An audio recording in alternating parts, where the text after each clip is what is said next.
Bonjour à toutes et à tous. Alors aujourd'hui, dans ce tutoriel SolidWorks, je vais vous montrer comment réaliser une denture horlogère, je précise, ainsi que le corriger, non pas en développant de cercle, donc d'un pignon. Alors, je sais parfaitement que bon nombre de logiciels proposent donc des bibliothèques et en rentrant simplement je vais dire, les caractéristiques du pignon ou de la roue, c'est-à-dire principalement son nombre de dents, son module et le type de profil, eh bien nous le génère automatiquement. Sauf que force est de constater que tout le monde n'a pas ces bibliothèques ou ces logiciels dédiés. Alors voilà pourquoi euh, de ma démarche aujourd'hui pour vous montrer comment réaliser donc ce profil.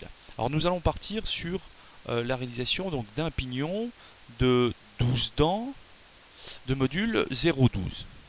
Évidemment, travail préalable, je vous invite vivement à suivre les cours de construction pour la détermination des différentes caractéristiques qui nous seront nécessaires et suffisantes pour définir donc ce profil. Et au travers de différentes études de tables normatives, eh bien, on en déduit que le diamètre primitif est 1,63, diamètre de tête 1,63, diamètre primitif 1,44, diamètre de pied 0,92. Le rayon de profil de tête, qu'on va appeler ρ, fait 0,101 et bêta sur 2 fera 6 degrés. Vous allez voir un peu donc son utilisation. Alors, d'une démarche générale, eh bien, nous allons dans un premier temps tracer une esquisse avec nos différents diamètres de base. Nous définirons ensuite une extrusion de base sur laquelle nous pourrons dessiner une dent que nous allons répéter circulairement avant de définir le fond soit plat soit arrondi afin d'obtenir eh bien, euh, notre pignon souhaité. Allons-y. Alors, pour ce faire, je vais créer une nouvelle pièce et dans mon plan de face, je viens réaliser une esquisse. Donc, clic gauche sur plan de face, on me propose de réaliser une esquisse. Sur cette esquisse, je vais donc réaliser mon premier cercle que je vais coter, qui va constituer mon diamètre de tête. 1,63. 1,63 de diamètre. Alors, on est tout petit, évidemment, mais on se rapproche. Avec la petite roulette de votre souris, diamètre 1,63, ainsi. Échappe pour reprendre la main. Nouveau cercle, hop, qui fera mon diamètre primitif, mon diamètre de pied. Je clique là-dessus, 1,44. Et diamètre de pied 0,92. Je valide.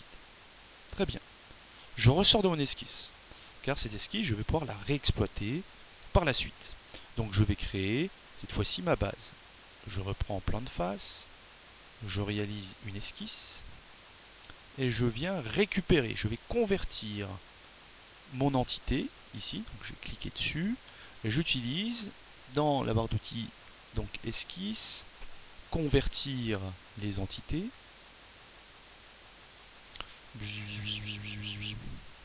Tout se transforme, donc entité à convertir, il me l'a converti, ça y est, elle est en noir, ici, je valide, un petit peu en perspective, et je viens réaliser ma première fonction. Alors je prendrai une profondeur de 0,5 mm. Hop, j'ai ainsi mon premier volume sur lequel eh bien, je vais réaliser ma denture. Allons-y. Je clique sur cette surface qui va devenir ma surface d'esquisse. Donc, clic droit, esquisse. Je me mets normal à mon esquisse et je vais commencer donc ma construction. Je vois bien que je suis dans une esquisse ici, on le voit sur la partie en haut à droite. Je vais commencer ma construction, mettre en place un trait d'axe, une ligne de construction verticale. Je vais convertir non pas entité symétrique, convertir le diamètre, ces deux diamètres, comme ceci. Je les convertis. Bien. Et j'entame ma construction. Alors, je vais vous présenter en même temps ici un peu la démarche de construction donc d'une denture que vous allez apprendre aussi dans vos cours de constru. Je mets en place mon bêta sur 2, donc qui fait 6 degrés, comme ceci. Ensuite, je vais commencer à tracer sur la partie supérieure ici avec le rayon ρ de 0,101. Je valide. Alors, je le cote quand même, ça fait diamètre 202. Ça, je l'ai de manière fixe. Ensuite, je réalise idem un cercle de rayons identiques dont le centre est l'intersection entre donc la ligne que j'ai construite à bêta sur 2, c'est-à-dire à 6 degrés.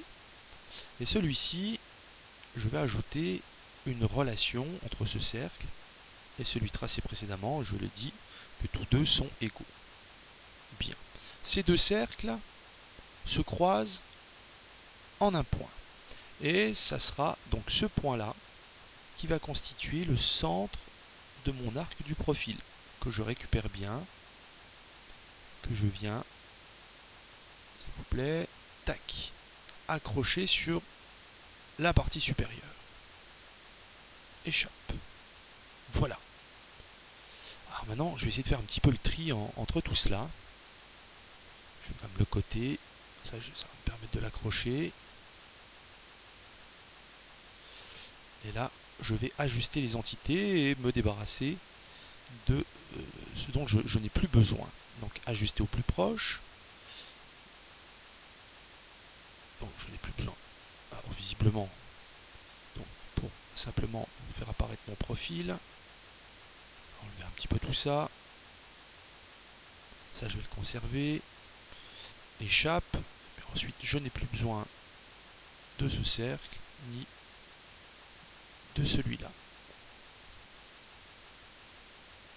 Et j'ai ici mon profil donc de ma denture. Je peux supprimer également chacune de ces entités de manière à le rendre fixe. Je clique donc sur ce profil et je le rends fixe. Il apparaît ici en noir.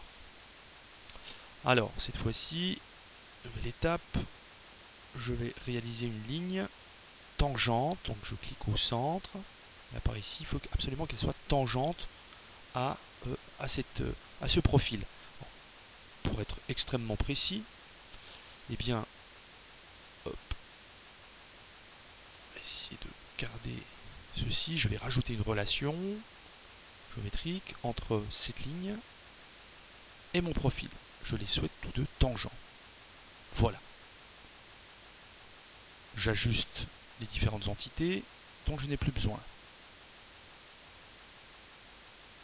Comme ceci. Mon profil de denture, demi-profil de denture est réalisé. Et j'utilise entité symétrique pour symétriser ces deux entités par rapport à cette ligne. Il me le propose. Effectivement, j'ai bien ma dent. Ok, la dent étant réalisée, je réalise un bossage par extrusion jusqu'à cette surface, double-clic, je viens dessus, je valide. Ma première dent est réalisée. Très bien. Cette fois-ci, nous devons réaliser, donc, on va réaliser une répétition circulaire de cette denture autour de différents paramètres. Donc, le paramètre ici, je dois mettre en place l'axe autour duquel eh bien, je vais devoir réaliser cette répétition. Alors, il n'apparaît pas là. Mettez-vous dans le menu déroulant, affichage, axe temporaire. Et il apparaît ici. On clique dessus. Nombre d'occurrences, donc on a dit qu'il y avait 12 dents. Espacement constant de manière à l'avoir sur 360 degrés. Et la fonction à répéter, vous cliquez simplement dessus et on vous propose ainsi donc cette denture. De manière à cacher le premier esquisse, on clique gauche dessus, petite paire de lunettes, hop, caché, et la denture est réalisée. De manière à pouvoir réaliser le fond, alors ici nous avons un fond plat, nous pouvons réaliser aussi un fond arrondi. On clique sur la surface, esquisse, je me mets normal à l'esquisse, idem. Je vais venir réaliser un cercle, je le mets un petit peu au hasard dans un premier temps comme ceci, qui sera tangent à chacune de ces entités. Donc je vais ajouter des relations avec cette arête tangent. Ensuite je reclique le cercle et cette arête,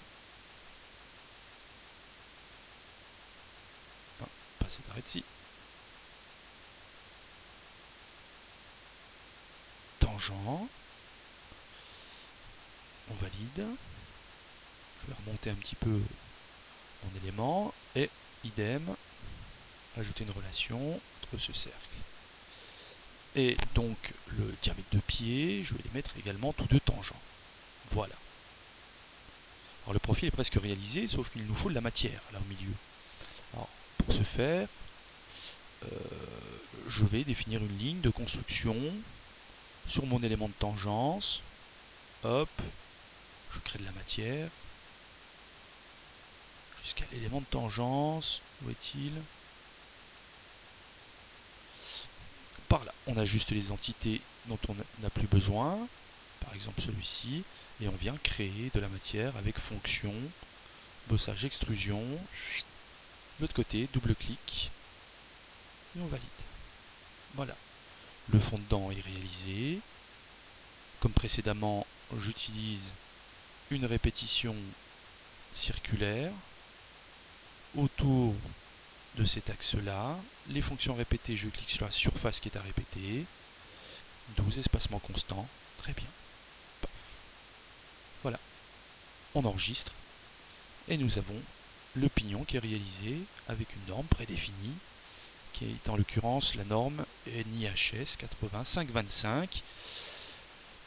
Mais vous verrez tout cela dans vos cours de construction. Je vous dis à bientôt pour de nouvelles aventures sur SolidWorks. Merci de votre écoute. Au revoir.